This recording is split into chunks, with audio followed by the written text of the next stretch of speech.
ಇಂದು ಬೆಳಗ್ಗೆಯಿಂದ ನಮ್ಮ KSPS ತಂಡ ಹಲವಾರು ಒಂದು ಇಲಾಖೆಗಳಿಗೆ ಭೇಟಿಯನ್ನು ಕೊಡುವಂಥದ್ದು. ಸೊ ಹಲವಾರು ರಾಜಕೀಯ ಪ್ರಮುಖರನ್ನು ಭೇಟಿ ಮಾಡಿ ಒಂದಿಷ್ಟು ವಿಚಾರಗಳನ್ನ ಚರ್ಚೆ ಮಾಡಿದ್ವಿ. ಆ್ಯಂಡ್ ಮೊದಲನೇದಾಗಿ ಪೊಲೀಸ್ ನೇಮಕಾತಿ ಏನು 8,000 ಪೊಲೀಸ್ ಕಾನ್ಸ್ಟೇಬಲ್ ರೆಕ್ರೂಟ್ಮೆಂಟ್ ಬಗ್ಗೆ ಇವತ್ತು ನೋಡಿದರೆ ನೀವು ಆಲ್ರೆಡಿ ಲೆಟರ್ ಬಂದಿರುವಂಥದ್ದು. ಸೊ ಎಲ್ಲವನ್ನು ನೋಡಿದರೆ ಆದೇಶ ಅದಾದಮೇಲೆ ತುಂಬ ಜನಕ್ಕೆ ಈಗ ಕನ್ಫ್ಯೂಸ್ ಇರುವಂಥದ್ದು ಏನು ಅಂತಂದರೆ, ಈಗ ಪೊಲೀಸ್ ನೇಮಕಾತಿಯನ್ನು KA ಅವ್ರು ಮಾಡ್ತಾರಾ ಅಥವಾ KSP ಅವ್ರು ಮಾಡ್ತಾರಾ ಅಥವಾ ಸಪ್ರೇಟ್ ರೆಕ್ರೂಟ್ಮೆಂಟ್ ಬೋರ್ಡ್ ಮಾಡ್ತೀವಿ ಅಂತ ಹೇಳಿದರು. ಸೊ ಯಾವ ರೀತಿ ಅಂತ ನಮಗಿರುವಂಥ ಇವತ್ತು ಭೇಟಿ ಕೊಟ್ಟಾಗ ಪಡೆದಂಥ ಮಾಹಿತಿ ಪ್ರಕಾರ ಇನ್ನೂ ಅದು ಸ್ಪಷ್ಟವಾಗಿ ಒಂದು ವಾರದಲ್ಲಿ ನಮಗೆ ಗೊತ್ತಾಗುತ್ತೆ ಅಧಿಕೃತವಾಗಿ. ಬಟ್ ಆಲ್ಮೋಸ್ಟ್ KSP ಅವ್ರಿಗಿಂತ ಅಂದರೆ ಹೊಸ ಬೋರ್ಡ್ ಮಾಡ್ತೀವಿ ಅಂತ ಏನು ಹೇಳಿದರು ಸಚಿವರು, ಸೊ ಅದೇ ರೀತಿಯಾಗಿ ಮಾಡ್ತಾರೆ. ಅದಕ್ಕೂ KSPಗೂ ಆ್ಯಂಡ್ ಆ ಬೋರ್ಡ್ಗೆ ಏನು ವ್ಯತ್ಯಾಸ ಇರಲ್ಲ, ಜಸ್ಟ್ ನಾರ್ಮಲ್ ಆಗಿ. ಬಟ್ KA ಕೊಡುವಂಥದ್ರ ಬಗ್ಗೆ ಕನ್ಫರ್ಮೇಷನ್ ಇನ್ನೂ ಇಲ್ಲ. ಸೊ ಅದು ಒಂದು ಮಾಹಿತಿ ಇರುವಂಥದ್ದು. ಆ್ಯಂಡ್ PSI ನೇಮಕಾತಿ ಬಗ್ಗೆ ಇನ್ನೂ ಜಸ್ಟ್ ಪರಿಶೀಲನೆ ಮಾಡ್ತೀವಿ, ಅಂದರೆ 600 ಪೋಸ್ಟ್ಗಳಂತೂ ಸಾಧ್ಯವಿಲ್ಲ ಅನ್ನೋಂಥದ್ದು ನಮಗೆ ಬಂದಿರುವಂಥ ಮಾಹಿತಿ.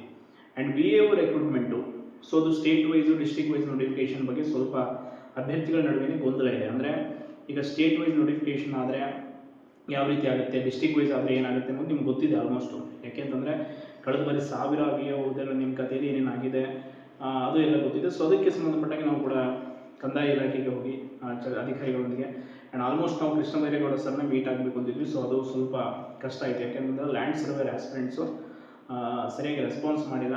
ಸೊ ನೋಡಿ, ಈಗ ಲ್ಯಾಂಡ್ ಸರ್ವೇರ್ ಆಸ್ಪಿರೆಂಟ್ಸ್ಗೆ ಇವತ್ತು ಸಂಜೆ ನಾವು ವಿಜಯನಗರದ ಕೇಂದ್ರ ಗ್ರಂಥಾಲಯದ ಹತ್ರ ಭೇಟಿ ಆಗೋಕ್ಕೆ ಹೇಳಿದ್ವಿ. ಒಂದಿಷ್ಟು ಜನ ಬಂದ್ರಿ, ಬಟ್ ಅಲ್ಲೂ ಕೂಡ ನಾವು ನಿಮಗೆ CM ಅವರ ಭೇಟಿ ಬಗ್ಗೆ ಕ್ಲಾರಿಟಿಯನ್ನು ಕೊಟ್ಟಿದ್ದೀವಿ. ನೋಡಿ, ಮುಂದಿನ ವಾರದಲ್ಲಿ ನಮ್ಮ KSPS ತಂಡದಿಂದ CM ಸಿದ್ದರಾಮಯ್ಯನವರ ಭೇಟಿ ಮತ್ತು DCM ಅವ್ರನ್ನ ಕೂಡ ಭೇಟಿ ಮಾಡೋದಕ್ಕೆ ಪ್ರಯತ್ನ ಇದೆ.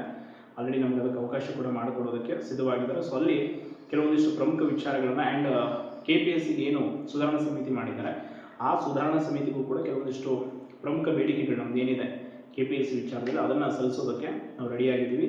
ಆ್ಯಂಡ್ VAO ನೋಡಿ 500 ಈಗಾಗಲೇ ಆರ್ಥಿಕ ಇಲಾಖೆ ಅನುಮೋದನೆ ಕೊಟ್ಟಾಗಿದೆ 500 ಹುದ್ದೆಗಳ ಭರ್ತಿಗೆ.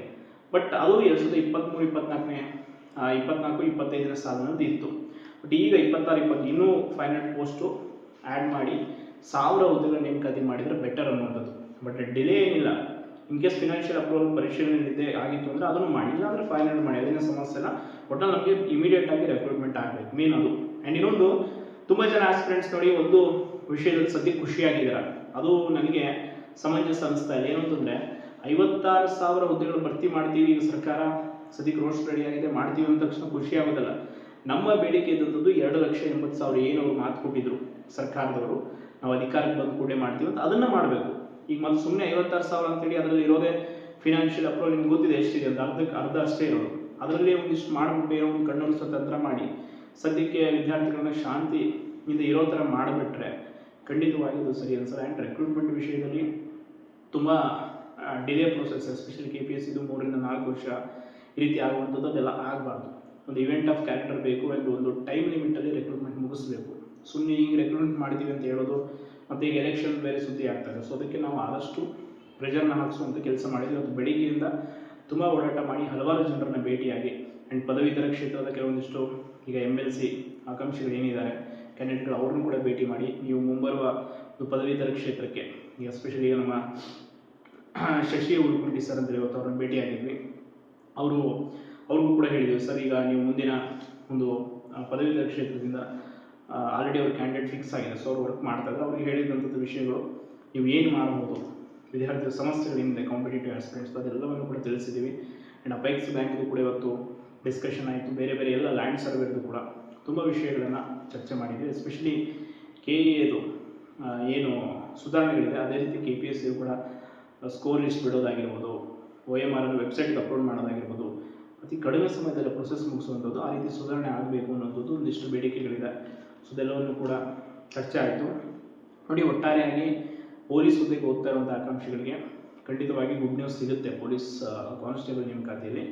ಆ್ಯಂಡ್ VAO ಕೂಡ ಅಷ್ಟೇ, ಅದು ಕೂಡ ಈಗ 500 ಅಂತೂ ರೆಡಿ ಇದೆ. ಬಟ್ ಈ ಬಾರಿ ಕಾಂಪಿಟೇಷನ್ ಹೆವಿ ಇರುತ್ತೆ, ಏಜ್ ರಿಲ್ಯಾಕ್ಸೇಷನ್ ಕೂಡ ಇದೆ. ಸೊ ಕಳೆದ ಬಾರಿ ಹೋಲಿಸಿದ್ರೆ ಪೋಸ್ಟ್ಗಳು ಕೂಡ ಕಮ್ಮಿ ಇದೆ. ಬಟ್ ಇನ್ನೂ 500 ಇರೋದ್ರಿಂದ ಅದನ್ನು ಆ್ಯಡ್ ಮಾಡಿದ್ರೆ ಬೆಟ್ರು.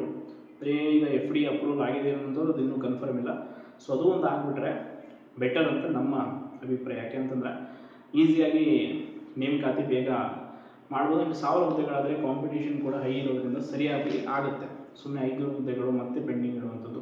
ಈಗ ಸರ್ಕಾರ ಇರೋದೇ ಈಗ ನೇಮಕಾತಿ ಮಾಡೋ ವಿಷಯದಲ್ಲಿ ಕಡಿಮೆ ಸಮಯ ಇದೆ. ಆ ಕಡಿಮೆ ಸಮಯವನ್ನು ಕೂಡ ಇವ್ರು ಏನಾದ್ರು ಹಿಂಗೆ ಟೈಮ್ ಪಾಸ್ ಮಾಡಿದ್ರೆ ಮತ್ತೆ ಕಷ್ಟ ಆಗುತ್ತೆ.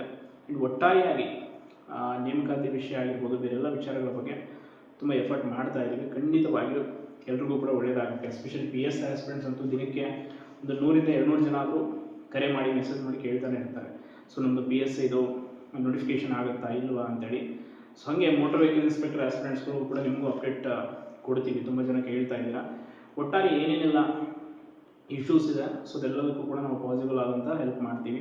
ಅಪೆಕ್ಸ್ ಬ್ಯಾಂಕ್ದು ರೆಕ್ರೂಟ್ಮೆಂಟ್ ಈಗ ಕಂಟಿನ್ಯೂ ಮಾಡಿಲ್ಲ ಅಂದರೆ, ಇನ್ ಕೇಸ್ ಅದು ಈಗ ಆಲ್ರೆಡಿ ಇಂಟರ್ವ್ಯೂ ಪ್ರೊಸೆಸ್ ಮಾಡಬೇಕಿತ್ತು, ಅಧ್ಯಕ್ಷ ನೇಮಕಾತಿಗಾಗಿ ಏನಾದ್ರು ನಡೀತಾ ಇದೆ. ಸೊ ಅದ್ರ ಬಗ್ಗೆ ಕೂಡ ಇವತ್ತು ಅಪ್ಡೇಟ್ ಮಾಡಿದ್ದೀವಿ. ಇನ್ ಕೇಸ್ ಅವ್ರು ಏನಾದರೂ ಮಾಡಿದರೆ ನಾವು ಕೋರ್ಟ್ ಮೂಲಕ ಕೂಡ ಡೈರೆಕ್ಷನ್ ಕೊಡಿಸೋ ರೀತಿ ಮಾಡ್ತೀವಿ.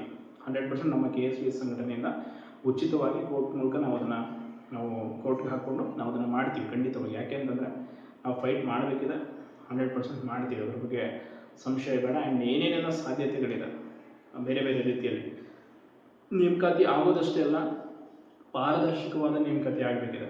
ಸುಮ್ಮನೆ ಏನೋ ರಿಕ್ರೂಟ್ಮೆಂಟ್ ಮಾಡ್ತೀವಿ ಅಂತೇಳಿ ಇವತ್ತು ನೋಟಿಫಿಕೇಷನ್ ಮಾಡಿದ್ರೆ 3 ತಿಂಗಳಿಗೆ ಎಕ್ಸಾಮ್, 1 ವರ್ಷಕ್ಕೆ ಆರ್ಡರ್ ಕಾಪಿ, ವೆರಿಫಿಕೇಷನ್ ಲಿಸ್ಟ್ ಅದೆಲ್ಲ ಬೇಡ. ಅದು ಟೈಮ್ ಲಿಮಿಟಲ್ಲಿ ನೋಟಿಫಿಕೇಷನ್ಸು ಕಂಪ್ಲೀಟಾಗಿ ಎಲ್ಲ ಒಂದು ಆಸ್ಪಿರೆಂಟ್ಸ್ಗಳಿಗೂ ಹೆಲ್ಪ್ ಆಗೋ ರೀತಿ ಆಗಬೇಕು. ಸೊ ಅದಕ್ಕೆ ಏನೇನೆಲ್ಲ ಮಾಡಬೇಕು ನಾವು ತಯಾರಿಯನ್ನು, ಅಂದರೆ ನಾವು ಯಾವ ರೀತಿಯಾಗಿ ಸರ್ಕಾರದ ಮಟ್ಟದಲ್ಲಿ ಅಧಿಕಾರಿಗಳಿಗೆ ಏನೇನು ಒತ್ತಡ ಹಾಕಬೇಕು ಅದೆಲ್ಲ ಹಾಕುವಂಥ ಕೆಲಸ ಮಾಡ್ತೀವಿ. ಧನ್ಯವಾದ.